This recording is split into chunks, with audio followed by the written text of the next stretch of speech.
Believers Church Ministries, Gugus. Revive and renew your destiny.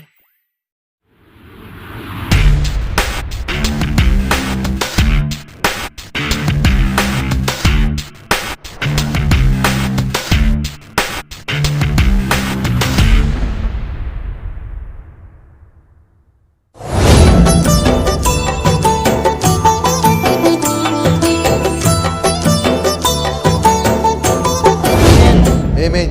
इस बात पर ध्यान दे मेरे ఈ प्रियो। మాటను ధ్యానించండి. आज मृत्यु कैसे फैली ఈ రోజు మరణము ఎలా వ్యాపించింది? और आज हमारे प्रभु उद्धारकर्ता को क्यों आना पड़ा ఈ రోజు మన ప్రభు రక్షకునికి ఎందుకు రావాల్సి వచ్చినది? और उन्होंने अपना बलिदान क्यों दिया, తన బలియాగాన్ని ఎందుకు ఇచ్చాడు? उस क्रूस के यज्ञ को उन्होंने सहा और सारे मानव जाति के लिए उसने अपना अर्पण करके अपने आप को देकर हमें उसने बचा लिया। ఆయన సిల్వ యజ్ఞాన్ని సహించి మానవ జాతి అంతటి కొరకు ఆయన తనకు తాను సమర్పించుకున్నాడు. उसका कारण यहाँ लिखा हुआ है, దానికి కారణం ఇక్కడ రాసినది. उसका आने का सही मकसद यहाँ लिखा हुआ है। ఆయన వచ్చిన దానికి ఉన్న అసలైన అర్థం ఇక్కడ ఉంది. क्योंकि दुष्ट ने ఎందుకనగా దుష్టుడు आदि में ఆదిలో एक मनुष्य को उसने पाप में गिरा दिया। ఒక మనుష్యుని పాపంలో పడవేశాడు. वही बात यहाँ पर पौलुस ने आरंभ किया। అదే మాటను గల పౌలు ప్రారంభించాడు. वो कह रहा है, ఆయన అంటున్నాడు, एक मनुष्य के कारण ఒక మనుష్యుని ద్వారా जगत में లోకములోనికి पाप फैल गया పాపము వచ్చినది. और वो पाप सारे मनुष्यों में फैल गया। మరి ఆ పాపం మనుషులందరిలో वो వ్యాపించింది. जहर हर एक के अंदर में अब वो फैला हुआ है। ఆ విషయము అందరిలో వ్యాపించి ఉన్నది. अब उस जहर का तोड़ निकालने के लिए ही हमारे प्रिय उद्धारकर्ता प्रभु यीशु मसीह ने कलवरी की क्रूस की बलिदान के द्वारा उस जहर को तोड़ने का काम किया। మరి ఆ విషయాన్ని పరిష్కారం లేక దాన్ని తెంపడానికి మన ప్రభువైన యేసుక్రీస్తు శిలువ బలియాగము ద్వారా దానికి ఉన్న పరిష్కారాన్ని ఇచ్చాడు. यहाँ लिखा है, ఇక్కడ రాస్తుంది, एक मनुष्य के कारण द्वारा ఒక మనుష్యుని ద్వారా पाप जगत में आया పాపము లోకములోనికి వచ్చెను. और पाप के द्वारा మరి పాపమును బట్టి मृत्यु आई మరణము వచ్చినది. और इस रीति से మరి ఈ విధంగా मृत्यु सब मनुष्यों में फैल गई, మనుషులందరిలో మరణము వ్యాపించెను. इसलिए कि सब ने पाप किया जैसा हो गया। అందరూ పాపము చేసినందున మరణము సంతృప్తమాయను. किसने पाप किया? ఎవరు పాపం చేశారు? एक मनुष्य ने। ఒక మనుషుడు. एक मनुष्य के पाप के कारण वो जहर की तरह अब सब मनुष्यों में फैल गया। ఒక మనుషుడు చేసిన పాపాన్ని బట్టి అది విషములాగా మనుషులందరిలో వ్యాపించినది. मेरे प्रियो, ये आरंभ से यानी पहला मनुष्य, पहला सृष्टि की आरंभ और पहला मनुष्य का सृष्टि और वहां से ये मृत्यु और पाप की बातें आरंभ हो गई। ఆరంభము నుండి అనగా ఆది మనుష్యుడు ఆరంభము నుండి ఈ విషయము పాపం అనే విషయం అక్కడ నుండి ప్రారంభమాయను. इस कारण ఈ కారణము చే हमारे उद्धारकर्ता प्रभु यीशु मसीह को इस जगत में उनको मनुष्य का रूप धारण करके उनको जन्मना पड़ा। మన రక్షకుడైన ప్రభువైన యేసుక్రీస్తుడు ఈ లోకములో మనుష్యుని రూపాన్ని ధరించుకొని జన్మించవలసి వచ్చినది. ये मृत्यु के बंधनों को तोड़ने के ఈ लिए మరణ బంధకాలను తెంపడానికి, और इस पाप के बंधनों को तोड़ने के लिए, పాప బంధకాలను తెంపడానికి, ये पाप के कारण ही मृत्यु आई करके लिखा है। ఈ పాపాన్ని బట్టి మరణము వచ్చును అని రాసి ఉంది. मेरे प्रियो, मृत्यु कहां से आई? ఈ మరణము ఎక్కడి నుండి వచ్చినది? पाप के कारण, పాపమును బట్టి उस వచ్చింది. एक व्यक्ति के कारण ఆ ఒక వ్యక్తిని బట్టి अब सारे मानव जाति में वो पाप और वो मृत्यु फैल गई। మానవ జాతి అంతటిలో పాపము మరణము వ్యాపించినది. बस इसका तोड़ कलवरी की क्रूस की उस बलिदान और वो लहू है, इसकी तोड़। దీని విరుగే ఆ కల్వరి సిలువ బలియాగపు రక్తమై ఉంది. मेरे प्रियो, ये 12 पद हमको पाप को और मृत्यु को बता रहा है। ఈ 12వ వాక్యము పాపమును మరి మరణమును చెబుతున్నది. अब हम देखते हैं 13 पद। 13వ వాక్యాన్ని చూద్దాం. क्योंकि व्यवस्था के दिए जाने तक पाप जगत में था, परंतु जब व्यवस्था नहीं वहां पाप गिना नहीं जाता। ఏలయనగా ధర్మశాస్త్రం వచ్చినదనుక పాపము లోకంలో ఉండెను, గాని ధర్మశాస్త్రం లేనప్పుడు పాపము ఆరోపింపబడదు. आपने 13 पद को अच्छे से देखा है? మీరు 13వ వాక్యాన్ని చక్కగా చూసారా? 13 पद 13వ వాక్యము एक सच्चाई को बयान कर रही ఒక है। సత్యాన్ని బయలుపరుస్తున్నది. 13 पद 13వ వాక్యం एक सच्चाई बता रही है। ఒక సత్యాన్ని చెప్తున్నది. व्यवस्था दिए जाने तक पाप जगत में तो था, परंतु जब व्यवस्था नहीं तो वहां पाप गिना नहीं गया। ఏలయనగా ధర్మశాస్త్రం వచ్చిన కనుక పాపము లోకంలో ఉండెను, కానీ ధర్మశాస్త్రము లేనప్పుడు हाँ, పాపము ఆరోపింపబడదు. अच्छे से समझे इस बात को। ఈ మాటను చక్కగా అర్థం 13 చేసుకోండి. पद का बात एकदम अलग है। 13వ వాక్యం కొంచెం వేరుగా ఉంది. अब देखिए, చూడండి, आदम से अब पाप शुरू हो गया। ఆదాము నుండి పాపము तो एक ప్రారంభమైంది. व्यक्ति के कारण मृत्यु मनुष्य जाति में आ गई। ఒక వ్యక్తిని బట్టి మరణము మనుషుని లోనికి వచ్చినది. ठीक है, సరే, वो कहां तक वो गिना नहीं गया। అది ఎప్పటి వరకు లెక్కించబడలేదు. मूसा, మోషే जब मूसा आया మోషే వచ్చాడు. तब मूसा के द्वारा क्या आया? मोशे- व्यवस्था, धर्मशास्त्र आया। మోషే ద్వారా ధర్మశాస్త్రం వచ్చినది. अब आप याद रखिए, మీరు జ్ఞాపకం ఉంచుకోండి. पाप कहां से कहां तक गिना नहीं गए, यानी गिना नहीं गया मतलब उसको मालूम ही नहीं हमको అది పాపం पाप అనేది- किसको बोलते हैं। పాపము దేన్ని అంటారు అనేది మనకు తెలియదు. ये 13 पद उस बात को बता रहा है। ఈ 13వ వాక్యం అదే మాటని చెప్తుంది. जब व्यवस्था नहीं है, ధర్మశాస్త్రం లేనప్పుడు, यानी धर्मशास्त्र नहीं है, ధర్మశాస్త్రం లేనప్పుడు तब हमको पता नहीं है అప్పుడు మనకు తెలియదు कि पाप किसको बोलते हैं। పాపము దేన్ని అంటారు. ये 13 पद बहुत अच्छे से समझना होगा अपने को। ఈ 13వ వాక్యాన్ని చాలా చక్కగా అర్థం చేసుకో. पाप तब से जगत में है, పాపం మొదటి నుండే కబ్ లోకంలో సే? ఉంది. ఎప్పటి నుండి? आदम से। ఆదాము నుండే పాపం. आदम ने पाप किया, ఆదాము పాపం एदन చేశాడు. की वाटिका में बड़ा प्रॉब्लम हो गया। ఏదేను తోటలో గొప్ప अब సమస్య అయింది. उससे मनुष्य जाति का उत्पन्न हुआ। దాంతో మనుష్య జాతి పుట్టినది. अब मूसा से अब आदम से लेकर मूसा तक कोई व्यवस्था, कोई कानून, धर्मशास्त्र नहीं था। ఆదాము నుండి మొదలుకొని మోషే వరకు ఎలాంటి ధర్మశాస్త్రమైనను కానూనైనను నియమైనను నిబంధనైనను లేదు. मेरे प्रियो, నా ప్రియమైన వాళ్ళరా, अब व्यवस्था नहीं है, ధర్మశాస్త్రం లేదు, इसलिए किसी को पाप पता नहीं चला। అందుకని పాపం ఎవరికి తెలియలేదు. लेकिन परमेश्वर ने కానీ దేవుడు मूसा के द्वारा व्यवस्था यानी धर्मशास्त्र को लेकर आया। మోషే ద్వారా ధర్మశాస్త్రాన్ని తీసుకొచ్చాడు. अब जब मूसा आया మోషే వచ్చాడు, तो धर्मशास्त्र और परमेश्वर का जो कानून है, परमेश्वर का जो व्यवस्था है, वो अब मनुष्यों में आ गया, तब पाप गिना गया। మోషే వచ్చాడు అనగా దేవుని ధర్మశాస్త్రపు నియమాలు కానూను వచ్చింది కాబట్టి అది అప్పుడు పాపం అని లెక్కించబడ్డది. 14 पद देखिए। 14వ వాక్యాన్ని చూడండి. तो भी आदम से लेकर मूसा तक मृत्यु ने उन लोगों पर भी राज्य किया जिन्होंने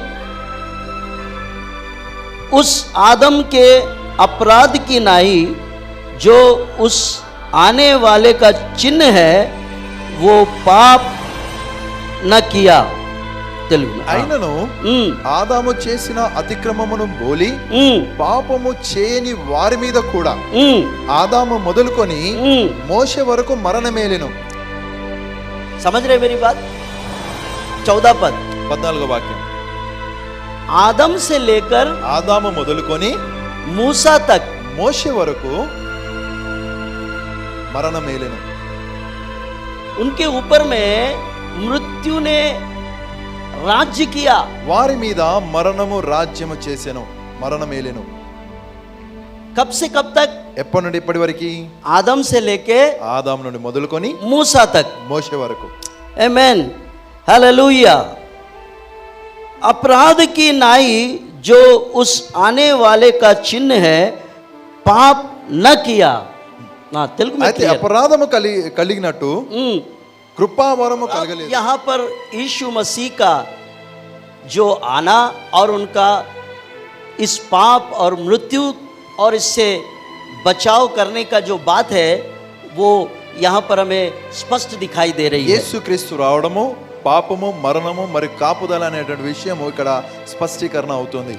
15 पद में 15వ వాక్యములో पर जैसा अपराध की दशा है वैसे ही अनुग्रह के वरदान की नहीं, क्योंकि जब तक एक मनुष्य के अपराध से बहुत से लोग मरे, तो परमेश्वर के अनुग्रह और उसका जो दान एक मनुष्य के अर्थात यीशु मसीह के अनुग्रह से हुआ, बहुतेरे लोगों को अवश्य ही अधिकाई से हुआ।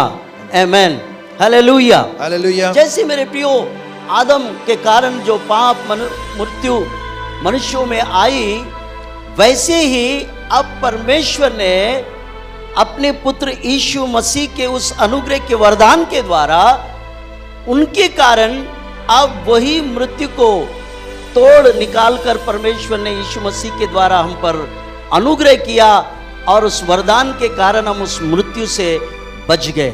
ఏ విధంగానైతే ఆదాము చేసిన పాపను బట్టి పాపం మరి మరణం వచ్చినదో అదే విధంగా తండ్రి అయిన దేవుడు యేసుక్రీస్తు కృప ద్వారా ఆయన మనకు ఆ మరణం నుండి తప్పించి ఆయన కృప ద్వారా మనకు ఆ మరణానికి వెరుగును కలగజేశాడు। ఆమేన్, ఆమేన్। मेरे प्रियो, నా ప్రియమైన వాళ్ళారా, इसलिए అందుకని हम उस अपराध की दशा में यदि हम यीशु मसीह के पास जाएंगे, उसके अनुग्रह के सिंहासन के पास में जाकर अगर हम उस पर विश्वास करते हैं, तो उसके कारण हम पर भी वो अनुग्रह होगा और हम भी उस पाप से और मृत्यु से बच जाएंगे। మనము ఆ అపరాధ దశయందు ఉండి ఒకవేళ మనము యేసుక్రీస్తు యొద్దకు వెళ్ళి మనము కృపను ఆశించిన ఎడల మనము అపరాధము నుండి తప్పించుకొని యేసుక్రీస్తు కృపను మనం పొందుకోగలము। 16 पद 16 వాక్యము, और जैसा एक मनुष्य के पाप करने का फल हुआ, वैसे ही दान की दशा नहीं,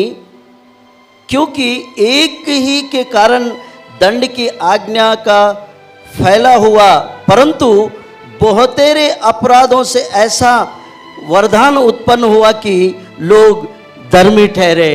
మరియు పాపము చేసిన యొక్కని వలన శిక్షా విధి కలిగినట్టు ఆ దానము కలగలేదు, ఏలయనగా తీర్పు ఒక అపరాధము మూలముగా వచ్చినదై శిక్షా విధికి కారణమాయను, కృపావరమైతే అనేకమైన అపరాధముల మూలముగా వచ్చినదై మనుషులు నీతిమంతులుగా తీర్చబడుటకు కారణమాయను। ఆమేన్। మనుషులు నీతిమంతులు, मनुष्य जाति धर्मी ठहराए जाए, इसके लिए प्रभु यीशु मसीह इस संसार में इस दुनिया में आए। मेरे మనుషులు నీతిమంతులుగా తీర్చబడాలని ప్రభువైన యేసుక్రీస్తు ఈ లోకానికి వచ్చాడు। क्योंकि एक आदम के कारण जो पाप और मृत्यु आई है, अब उसी पाप और उस मृत्यु से बचाने के लिए प्रभु यीशु मसीह संसार में आए और बहुत से लोगों को उसने धर्मी ठहराने का ये महान यज्ञ उन्होंने पूरा किया है। ఒక ఆదామును బట్టి పాపము మరి మరణము లోకమునకు వచ్చినది, మరియు ఆ పాపమును మరణము నుండి తప్పించుటకు ప్రభువైన యేసుక్రీస్తు ఈ లోకానికి వచ్చినాడు, మరి ఆయనను బట్టి అనేకులు నీతిమంతులుగా తీర్చబడ్డారు। मेरे प्रियो, నా ప్రియమైన వారలారా, आप प्रभु यीशु मसीह के लहू से और उसके बलिदान से आप इस मृत्यु और इस पाप से बच गए।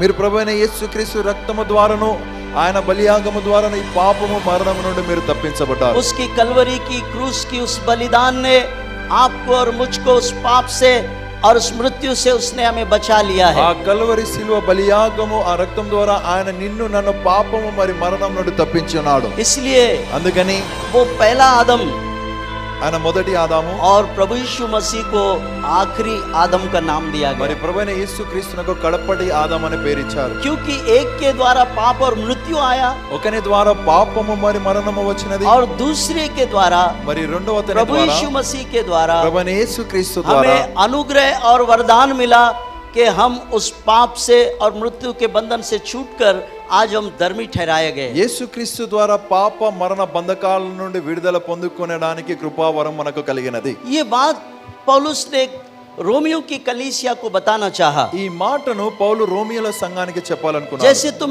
एक मनुष्य के द्वारा अपराधी और अपवित्र ठहराए गए, ఒక మనుషుని ద్వారా మీరు అపరాధులుగాను అపవిత్రంగా ఎంచబడ్డారు, अब वही दूसरा व्यक्ति आया और उसने आपको उस पाप से और उस मृत्यु से और उस दंड से उसने आपको बचा लिया। అక్కడే రెండో వ్యక్తి వచ్చాడు, ఆయనే ఆ పాపం నుండి మరణం నుండి ఆ శిక్ష నుండి మిమ్మల్ని కాపాడినాడు।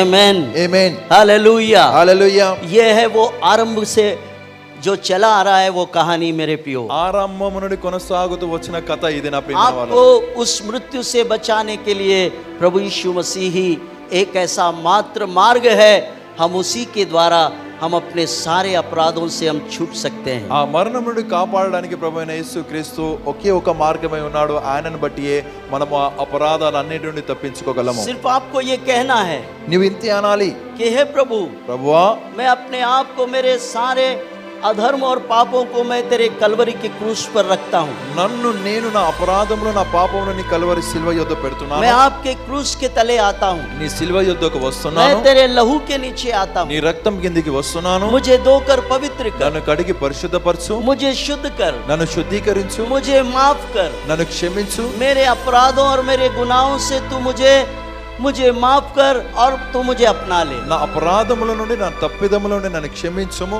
उस पर जो आपने विश्वास किया और अपना अंगीकार के कारण आपका उद्धार हो रहा है। నీవు విశ్వాసం బట్టి ఏ వ్యక్తి ఒప్పుకున్నావు వాటి ద్వారానే నీవు రక్షణ పొందావు. आपका अंगीकार और आपका विश्वास, నువ్వు ఒప్పుకోవడము మరియు నీ విశ్వాసము, ये दोनों बातों ने आपको धर्मी ठहरा दिया। ఈ రెండు మాటలు కలిసి నేను నీతిమంతునిగా చేసినాయి. आमेन, ఆమేన్, हालेलुया। హల్లెలూయా. मेरे प्रियो, నా ప్రియమైన వాళ్ళరా, हमें ये मान लेना है మనం ఇది ఒప్పుకోవాలి, कि मैं पापी हूँ, నేను పాపిని. क्योंकि आदम से जो पाप मनुष्यों में फैल गई, जो मृत्यु और जो मौत और पाप जो हमारे अंदर में है, वो यीशु के लहू के द्वारा धोए जाकर हम पवित्र बन जाएं। ఆదాము నుండి వచ్చినటువంటి పాపము మరి మరణము ఏదైతే మనలో వచ్చినదో అది యేసు క్రీస్తు రక్తము ద్వారానే కడగబడుతుంది. आमेन, ఆమేన్, हालेलुया। హల్లెలూయా. क्योंकि यीशु मसीह का लहू पवित्र है, ఎందుకనగా యేసు రక్తము పరిశుద్ధమైనది, वो स्वयं परमेश्वर का लहू है, అది స్వయంగా దేవుని రక్తమై वो ఉన్నది. मनुष्यों से जन्मा हुआ नहीं है, మనుష్యులతో పుట్టినవాడు కాడైన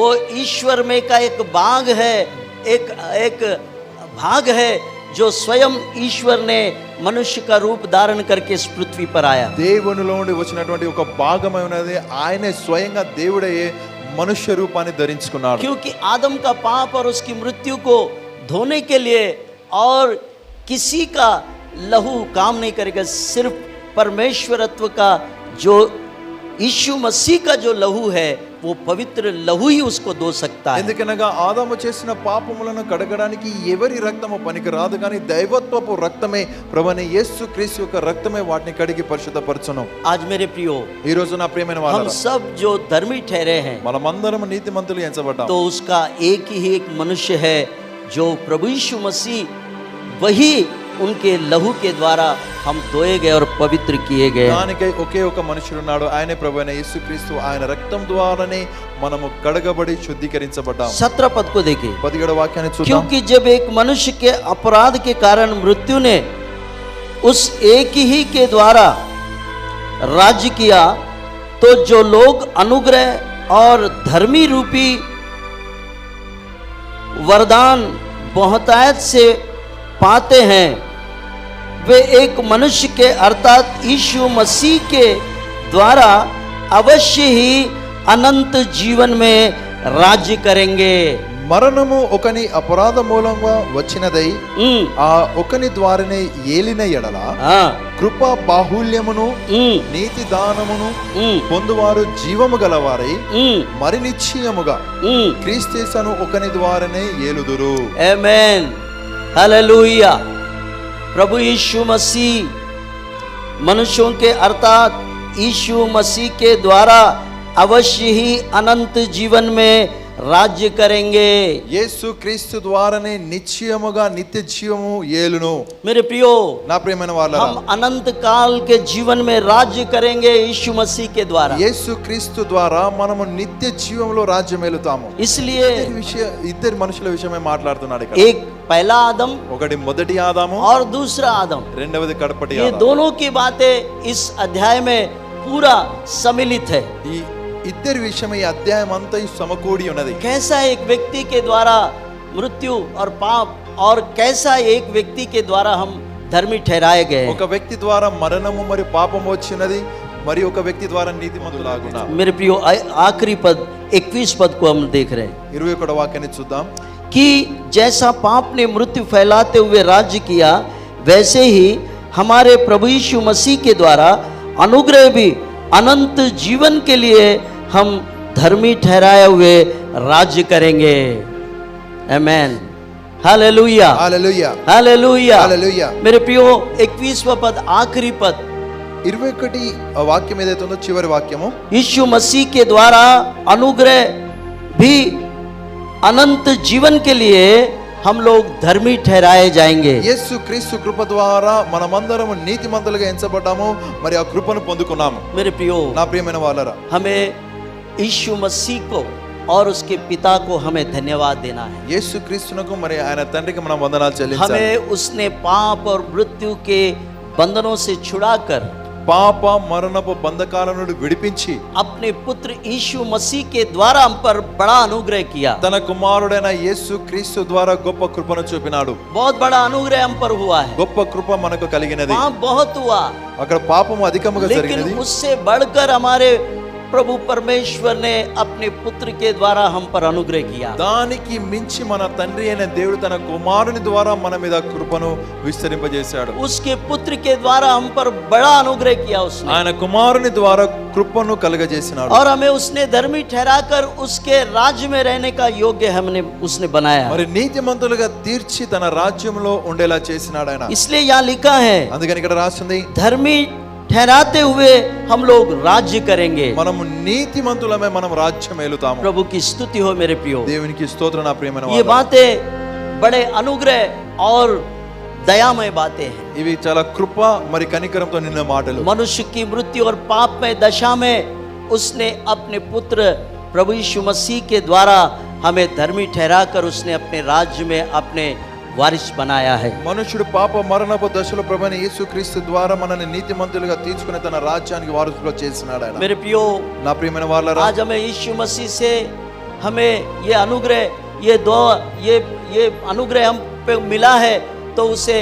उसके लिए हमें उनको धन्यवाद देना चाहिए। యేసుక్రీస్తు ద్వారా ఈ కృప మనకు కలిగినందున మనం దాన్ని బట్టి ఆయనకు వందనాలు చెల్లించాలి. हमें यीशु मसीह के कलवरी के क्रूस पर जाना है, మనం యేసుక్రీస్తు కల్వరి శిలువ యుద్ధకు వెళ్ళాలి. उसके क्रूस के तले जाना है ఆయన శిలువ యుద్ధకు వెళ్ళాలి. और उसे गुहार लगाना है, ఆయనకు మొరపెట్టాలి, हे प्रभु, ఓ ప్రభువా, इस पाप में दशा से तू मुझे छुड़ा ले, పాప దశ నుండి నీవు నన్ను విడిపించు. इस मृत्यु के बंधन से तू मुझको छुड़ा ले। ఈ మరణ బంధం నుండి నన్ను విడిపించు. मैं आपके पास में आ रहा हूं। నేను నీ దగ్గరికి వస్తున్నాను. अगर आपका अंगीकार और आपका विश्वास अगर दृढ़ है, तो आपका उद्धार निश्चय ही इसी समय प्रभु आपके लिए यह अनुग्रह को प्रदान నీ करेगा। ఒప్పుకొనుట మరి నీ విశ్వాసము నీలో నిశ్చయంగా దృఢంగా ఉన్నట్లయితే ఈ సమయంలో నీ రక్షణ నీకు ప్రాప్తించును. क्योंकि वचन में लिखा है, ఎందుకనగా వాక్యంలో तुम्हारा రాసి मुंह से अंगीकार करना నోటితో ఒప్పుకోవాలి, और तुम्हारे अंतरंग में विश्वास करने మరి के నీ द्वारा అంతరంగ హృదయంలో విశ్వసించాలి. तुम्हारा उद्धार होगा। అప్పుడే నీకు రక్షణ కలుగును. आमेन, ఆమేన్, हालेलुया। హల్లెలూయా. मेरे प्रियो, दो कार्य हमारे अंदर में होना है। రెండు పనులు మనలో జరగాలి. एक, हमें हमारे हृदय में विश्वास करना है ఒక్కట మనము మన హృదయంలో और నమ్మాలి, अपने मुंह से अंगीकार करना है। మరి నోటితో ఒప్పుకోవాలి. तब ये दो कार्य जब आपके अंदर में होंगे, ఈ రెండు పనులు నీలో జరిగినప్పుడు तो आप उस अनुग्रह से कभी वंचित नहीं रहेंगे। నీవు ఆ కృపకు దూరము కావు.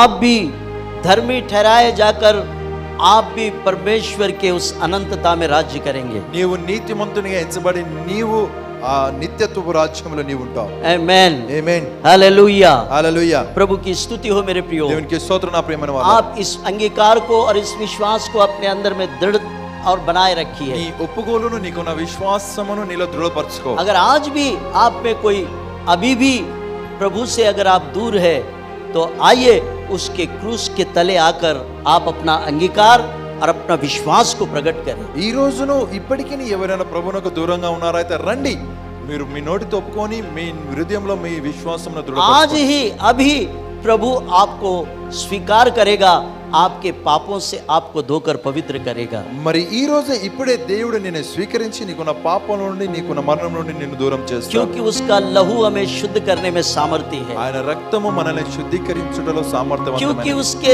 लहू में वो सामर्थ्य है कि वो हमारे पापों को धो మన सकता है, పాపములను కడిగే సామర్థ్యమైన రక్తంలోనే ఉంది. हमें वो पवित्र बनाएगा, ఆయన మనల్ని పరిశుద్ధపరుస్తాడు, शुद्ध करेगा శుద్ధీకరిస్తాడు, और अपना राज्य का वारिस बनाएगा। మన రాజ్యానికి వారసులుగా अगर आज చేస్తాడు. कोई भी इस बात से वंचित है, हम अगर दूर है, ఈ तो మాట आज आप अपना उद्धार को आप स्वयं आप ले सकते हैं। ఈ రోజు ఎవరైనా ఈ విషయానికి దూరంగా ఉన్నారా అయితే ఈ రోజు మీ రక్షణను మీరే స్వయంగా తీసుకోవచ్చు. आप प्रभु यीशु मसीह को अपना उद्धारकर्ता, अपना प्रभु, अपना परमेश्वर स्वीकार करें ప్రభువైన యేసుక్రీస్తును నీ రక్షకుడుగా నీ ప్రభువుగా నీవు అంగీకరించవచ్చు. और उसके क्रूस के पास में आए, ఆయన సిలువ దగ్గరికి రావాలి. उसके बलिदान के लहू में अपने आप को धोकर पवित्र करें। ఆయన బలియాగపు రక్తంలో నీకు నీవు కడుకొని आप శుద్ధీకరించుకో. धर्मी ठहराए जाएंगे అప్పుడు నువ్వు నీతిమంతునిగా ఎంచబడతావు. और अनंतता में परमेश्वर के राज्य के वारिस बनेंगे। నిత్యత్వములో దేవుని రాజ్యంలో వారసుడు అవుతావు. मेरे प्रियो, इस बात को याद ఈ रखें మాటను జ్ఞాపకం ఉంచుకోనండి. कि प्रभु यीशु मसीह ने आपके लिए, मेरे लिए, सारे जगत के मानव जाति के लिए उन्होंने क्रूस का बलिदान को अपनाया और क्रूस पर अपने आप को दे डाला। ప్రభువైన యేసుక్రీస్తు నీ కొరకు నా కొరకు జగత్తులో ఉన్న మానవ జాతి అంతటి కొరకై ఆయన సిలువ బలియాగమును అర్పించాడు. సిలువ బలియాగాన్ని స్వీకరించాడు. हम ही नहीं, మనమే కాదు, सारे संसार के मानव जाति के लिए, లోకంలో ఉన్న మానవ జాతి అంతటి కొరకు जो भी मांस और लहू से जन्मा हुआ है, उन सब के लिए उसका बलिदान और उसका यज्ञ उसके लिए भी लागू होता है। మాంసము మరి రక్తము ద్వారా ఎంతమంది అయితే జన్మించారో వారందరి కొరకు ఆయన బలియాగము ఆయన యజ్ఞం అనేది. की स्तुति हो मेरे प्रियो। దేవునికి స్తోత్రం నా ప్రియమైన तो వారు. स्मरण रहे జ్ఞాపకం ఉంచుకోనండి कि हमने जो उद्धार प्राप्त किया, जो अनंतता का जीवन हमने प्राप्त किया है, वो हमें उचित ही दूसरों तक पहुंचाना है। మనము ఏ రక్షణ పొందుకున్నామో, ఏ నిత్య జీవాన్ని అయితే మనము పొంది ఉన్నామో దాన్ని ఇతరులకు ఉచితంగా ఇవ్వాలి. आमेन। ఆమేన్. प्रभु इन वचनों पर आशीष दे। దేవుడి వాక్యాన్ని దీవించును గాక. हम लोग प्रार्थना మనం करेंगे, ప్రార్థన చేసుకుందాం. प्रार्थना करेंगे। ప్రార్థన చేసుకుందాం. Jesus, thank you Lord, thank you Jesus, hallelujah, hallelujah, hallelujah, thank you Jesus, thank you Lord, hallelujah, hallelujah. प्रेमी पिता, धन्यवाद हो स्वामी, आपकी स्तुति हो आपके वचन के लिए और आपकी बड़ी दया के लिए। सचमुच ही प्रभु, एक मनुष्य के द्वारा जैसे मृत्यु और पाप मनुष्यों में फैल गया, वैसे ही एक व्यक्ति के द्वारा प्रभु वो धार्मिकता और वो अनुग्रह बहुतों में फैल गया और उनके लिए जीवनदायी बन गया। आज प्रभु, पहला आदम और आखिरी आदम के बीच की जो बातें हैं प्रभु, आपने हमें समझाया है।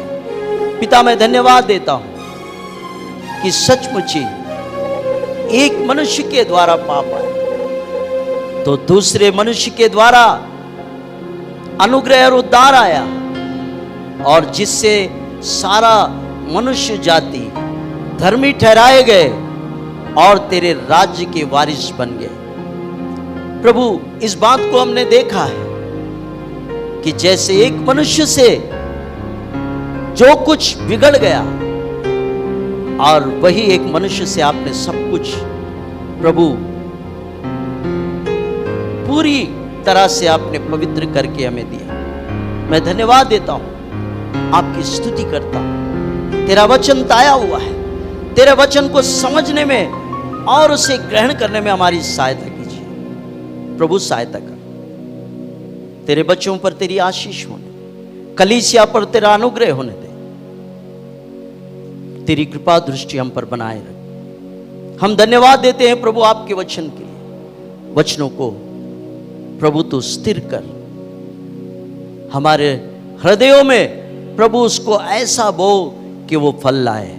आशीष में कर विनती को, प्रार्थना को आपके प्रिय पुत्र हमारा उद्धार करता प्रभु यीशु मसीहा के मधुर के मीठे नाम से इस विनती को मांगते हैं। सुन ग्रहण कर कबूल कर पिताजी। आमीन, आमीन, आमीन।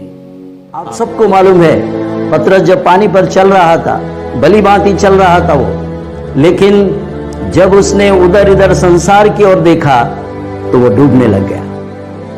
तब फिर से प्रभु को हस्तक्षेप करना पड़ा और प्रभु यीशु मसीह ने फिर उसके हाथ में हाथ देकर उसको फिर से उठाकर खड़ा किया। इसलिए मेरे प्रियो, मैं चाहता हूं कि अपने लोगों को